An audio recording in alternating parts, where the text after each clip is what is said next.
तो आज के इस गहरे विश्लेषण की शुरुआत हम एक ऐसी केस फाइल से कर रहे हैं जो जो पहली बार सुनने में ना बिल्कुल किसी सस्पेंस फिल्म जैसी लिखती है। हाँ, किसी थ्रिलर नॉवेल की तरह। हाँ, बिल्कुल। लेकिन लेकिन दिलचस्प बात यह है कि ये कोई हॉलीवुड या बॉलीवुड की कहानी नहीं है। हाँ, ये एकदम सच्ची और ठोस जानकारियों पर आधारित है। जी, और ये ली गई है द वर्मा केस फाइल के दस्तावेजों से। तो आज हम द पैटर्न ऑफ डिसीट यानी धोखे के पैटर्न नाम की एक बहुत ही दिलचस्प फाइल के अंदर झांकने वाला है। जो कि अगस्त 2024 के दूसरे हफ्ते में सामने आई थी। सही कहा।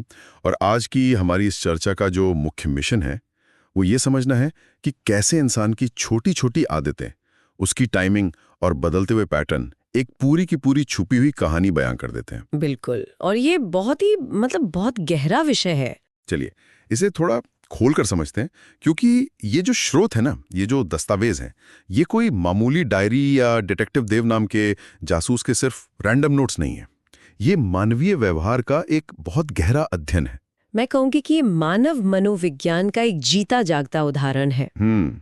क्योंकि देखिए, जब भी किसी धोखे की बात होती है तो दिमाग में क्या आता है? वही कोई बहस या रंगे हाथों पकड़े जाना। बिल्कुल, कोई छुप छुप कर बातें करना या सफाई देना। लेकिन यहाँ ध्यान देने वाली बात यह है कि इस केस में सबूत किसी आवाज या इकबालिया बयान से नहीं मिलते, हाँ। बल्कि ये सब सिर्फ और सिर्फ डेटा और पैटर्न का खेल है। इंसान झूठ बोल सकता है, लेकिन उसका बिहेवियरल डेटा कभी झूठ नहीं बोलता। ये बात तो सच में सोचने पर मजबूर कर देती है। बिल्कुल। तो फाइल का जो पहला हिस्सा है द फर्स्ट सिग्नल, इसमें स्रोत से कुछ बेहद सटीक डिटेल्स मिलती हैं। जो क्लाइंट है उसका नाम अमित वर्मा है, उम्र है 34 साल। हाँ। और ये नोएडा के सेक्टर 75 के पास रहता है। जी। अब यहाँ अमित का जो पेशा है ना, वो बहुत अहम है। वो एक मल्टीनेशनल आईटी फर्म में सीनियर डेटा एनालिस्ट है। और यही इस पूरे केस का सबसे बड़ा मनोवैज्ञानिक बिंदु है। हाँ, और उसकी पत्नी नेहा वर्मा, उम्र 29 साल। वो दिल्ली के कनॉट प्लेस के पास एक प्राइवेट कंसल्टेंसी फर्म में एचआर एग्जीक्यूटिव है। दोनों की शादी को सिर्फ 7 महीने ही हुए हैं। सिर्फ 7 महीने। देखने में बिल्कुल आम वर्किंग कपल। लेकिन जब अमित डिटेक्टिव देव के सामने बैठा था ना, तो नोट्स बताते हैं कि उसकी आवाज में कोई घबराहट नहीं थी, कोई पैनिक नहीं था। बिल्कुल नहीं। बल्कि सिर्फ एक थकान थी। मतलब इंसान शक होने पर परेशान होता है, लेकिन वो थका हुआ था। और इसके पीछे की वजह उसका पेशा है। मैं इसे थोड़ा समझाती हूँ। एक डेटा एनालिस्ट होने के नाते अमित का काम ही डेटा में अनियमितताएं या अनोमलीज को पकड़ना है। हाँ, डेटा साइंस का बेसिक काम। एग्जैक्टली। और उसने अपनी निजी जिंदगी में भी ठीक यही किया। उसने एक बेसलाइन सेट कर ली थी, और जब वो बेसलाइन टूटने लगी तो उसका दिमाग भावनाओं से ज्यादा डेटा पॉइंट्स पर फोकस करने लगा। वो इसलिए थका हुआ था क्योंकि उसका दिमाग लगातार उन पैटर्न्स को प्रोसेस कर रहा था। मतलब उसने अपनी शादी को भी एक स्प्रेडशीट की तरह देखना शुरू कर दिया था। हाँ, कह सकते हैं। और वो रिपीट होने वाले पैटर्न सच में चौंकाने वाले थे। अमित ने साफ बताया कि हर रात ठीक 11:45 पर नेहा का फोन साइलेंट पर चला जाता था, एकदम फिक्स टाइम पर। हाँ, और उसी दौरान एक ही नंबर से मिस्ड कॉल या कोई शॉर्ट कॉल आना।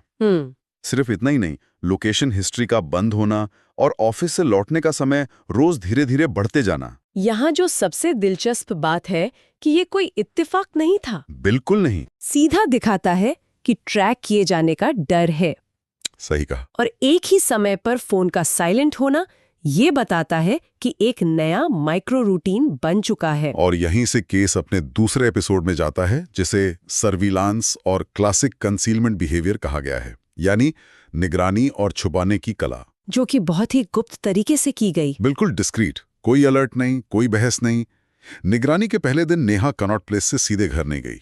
वो नोएडा के सेक्टर 18 के पास गई, एक कैफे में, है ना? हाँ। एक ऐसा कैफे जहां रोशनी बहुत कम थी, सेमी डार्क लाइटिंग, और भीड़ भी नहीं थी। वहां पहले से एक आदमी मौजूद था। ये जगह का चुनाव बहुत कुछ कहता है। छुपने के इरादे से कम रोशनी वाली जगहें एक मनोवैज्ञानिक सुरक्षा देती हैं, लेकिन डिटेक्टिव का जो विश्लेषण था कि हालांकि दोनों के बीच बातचीत सामान्य लग रही थी, लेकिन उनकी बॉडी लैंग्वेज बहुत ही जानी पहचानी थी, बहुत फेमिलियर थी। मतलब कोई फॉर्मेलिटी नहीं थी। एग्जैक्टली। प्रोफेशनल मीटिंग में एक दूरी होती है, लेकिन यहाँ कंफर्ट लेवल दिखा रहा था कि वो एक दूसरे को काफी समय से जानते हैं। और दूसरे दिन भी ठीक उसी कैफे में, उसी टाइम विंडो में मीटिंग हुई। और फिर आता है तीसरे दिन का वो सबसे खास पल, जिसे हम आहा मोमेंट कह सकते हैं। सबसे बड़ा सबूत। तीसरे दिन की मीटिंग काफी लंबी थी हाँ। और इस दिन नेहा ने अपना फोन टेबल पर उल्टा रखा। स्क्रीन नीचे की तरफ। हाँ, स्क्रीन नीचे। अमूमन हम कैफे में बैठते हैं तो फोन सीधा रखते हैं। हाँ। अगर हम इसे बड़ी तस्वीर से जोड़कर देखें तो फोन उल्टा रखना मनोविज्ञान में एक क्लासिक कंसीलमेंट बिहेवियर माना जाता है। मतलब बातें छुपाने का लक्षण। बिल्कुल, ये एक बहुत ही स्पष्ट लक्षण है। जब इंसान को डर होता है कि कोई ऐसा मैसेज या नाम फ्लैश हो सकता है जिसे सामने वाला न देख ले, तो वो डिफेंस मैकेनिज्म के तहत फोन उल्टा रख देता है। ये तो हम रोजमर्रा की जिंदगी में बहुत देखते हैं। हाँ, ये एक तरह की डिजिटल दीवार है। इसके बाद डिटेक्टिव ने जो क्रॉस वेरिफिकेशन किया, उससे सब साफ हो गया। रात को 11:45 पर आने वाली कॉल्स के नंबर की जांच हुई। और क्या निकला? नाम निकला रोहित मल्होत्रा, हाँ। जो रियल एस्टेट सेक्टर में बिजनेस डेवलपमेंट मैनेजर है और गाजियाबाद के इंदिरापुरम के पास रहता है। तो यहाँ आकर सारा डेटा एक साथ सिंथेसाइज हो गया। बिल्कुल।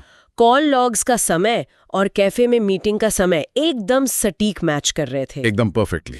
कोई गैप नहीं था। जो साबित करता है कि ये कोई अचानक हुई मुलाकात नहीं, बल्कि एक प्लान रिलेशनशिप था। हर चीज एक रणनीति के तहत हो रही थी। और अब आता है केस का आखिरी हिस्सा, द प्रूफ, यानी ठोस सबूत और खामोशी। कोई पीछा नहीं किया गया, कोई ड्रामा नहीं हुआ। डिटेक्टिव ने सिर्फ डॉक्यूमेंटेशन किया, बिना किसी एडिटिंग के। हाँ, raw photographs, time stamped video clips, movement timeline और कॉल पैटर्न एनालिसिस।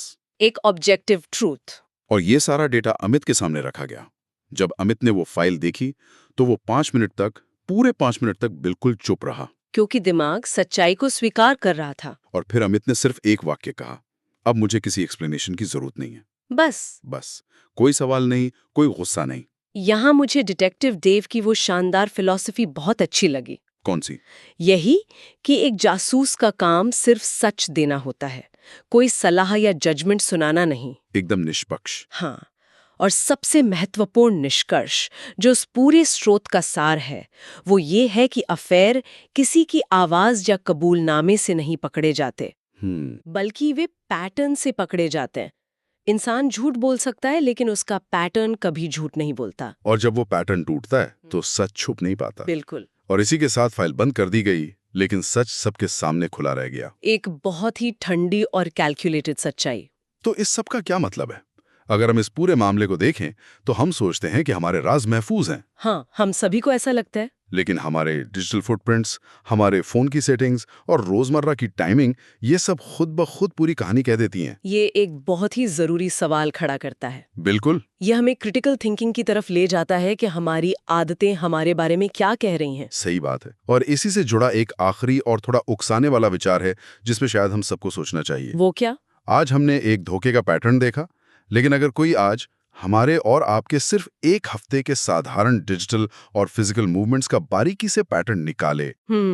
सिर्फ एक हफ्ते का डेटा। हाँ, हम कब फोन उल्टा रखते हैं, कब हमारी लोकेशन बंद होती है, तो वो डेटा हमारे बारे में ऐसा कौन सा सच या ऐसी कौन सी आदत उजागर करेगा जिसे शायद हम खुद से भी छुपाने की कोशिश कर रहे हो। ये वाकई एक बहुत ही गहरा सवाल है ना? इस विचार के साथ इस चर्चा को यहीं छोड़ते हैं। अपनी आदतों पर गौर करते रहिए।